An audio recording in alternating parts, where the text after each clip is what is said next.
அதுவும் ஒரு பாம்பு அடிச்சு கொண்டுட்டோம் 2 நாள் கழிச்சு மீண்டும் அதே இடத்துல பாம்பு இருக்குது அப்படின்னு சொல்லி நிறைய பேர் கால் பண்றாங்க. இப்ப கூட ஒரு 3 நாளுக்கு முன்பு சென்னையில இருந்து ஒரு பொண்ணு கால் பண்றாங்க.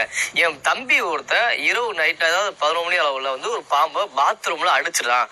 அடிக்கும் போது பாம்பு அடித்தவறி பாம்பு ஓடிடுச்சு. ஆனா எங்க போனது தெரியல. அதுக்கு பாம்பு வரல. ஆனா 2 நாள் கழிச்சு மீண்டும் வீட்டு பக்கத்திலேயே வேற இடத்துல அந்த பாம்பு அதே பாம்பு பார்த்து சொல்லி பெரிய பயத்துல இருக்கிறான். தயவுசெய்து இது பெரிய என்ன விஷயமா இருக்கும், உண்மையிலே பாம்பு பழி வாங்க வந்திருக்குதா அப்படின்னு உண்மையை சொல்லுங்க அப்படின்னு சொல்லி கேட்டாங்க. ஸோ அதனாலதான் இந்த பதிவு உங்களுக்காகவும் ஷேர் பண்றேன். நீங்களும் பார்த்து தெரிஞ்சுக்குங்க. ஏன்னா பாம்புகள் தயவு செய்து பாம்புகள் இந்த மாதிரி பாம்புகள் பழி வாங்க எண்ணம் கிடையாது பாம்புகளுக்கு. ஏன்னா பாம்புகள் ஏன் அந்த பாம்பு அடிச்சிட்டோம் அப்படின்னா மீண்டும் அதே இடத்துல இருக்குது அப்படின்னா ஒரு பாம்பு அடிச்சிட்டோம் நம்மள மாரி தான். அதாவது அடிபட்டுட்டோம் அப்படின்னா நம்மளோட நீண்ட நேரம் பயணம் செய்ய முடியாது. அதே போலதான் பாம்போட அடிச்சிருக்கும் அந்த முதுத்தண்டு பார்த்தீங்களா, அதாவது எலும்பு உடைச்சிட்டோம் அப்படின்னா பாம்பு ஊர்ந்து போக முடியாது, ரொம்ப தூரத்து ஊர்ந்து போக முடியாது.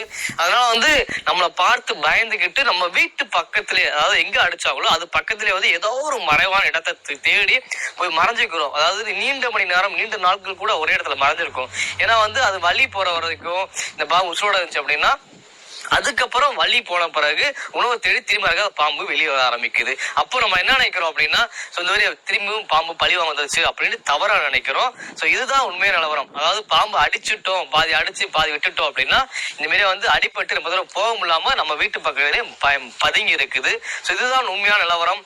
நிறைய பாம்புகள் பழி வாங்க எண்ணம் கிடையாது.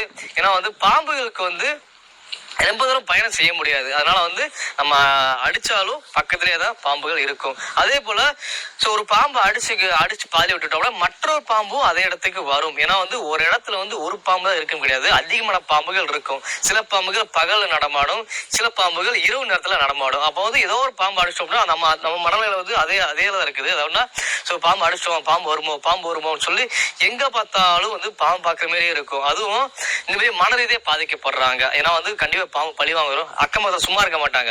இந்த மாதிரி ஒரு பாம்பு அடிச்சு கொண்டப்பா நீ கவனமா இருக்கணும், ஒரு பாம்பு பழி வாங்க வந்துடும் அப்படின்னு சொல்லிட்டு அவங்க பெரிய பிரச்சனைக்கு ஆளாக்கி விட்டுருவாங்க. ஏன்னா இந்த மாதிரி தவறான சொல்லி பெரிய பயத்தை ஏற்படுத்திடுவாங்க.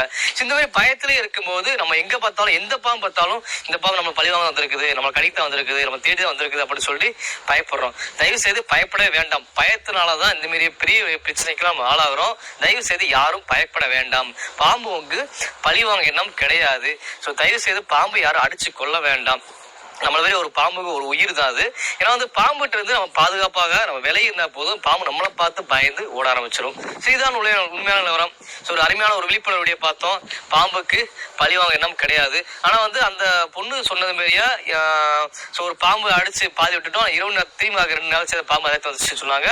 அது வேற பாம்பாக கூட இருக்கலாம். இன்னொன்று அடிப்பட்ட பாம்பு எங்கேயும் போக முடியாம வழி இல்லாம அதே இடத்துல இருக்கலாம். இதுதான் காரணமா இருக்கும். ஒரு அருமையான விழிப்புணர்வு வீடியோ பார்த்தோம். இந்த வீடியோ ஸ்பான்சர் பை பயாமோட்.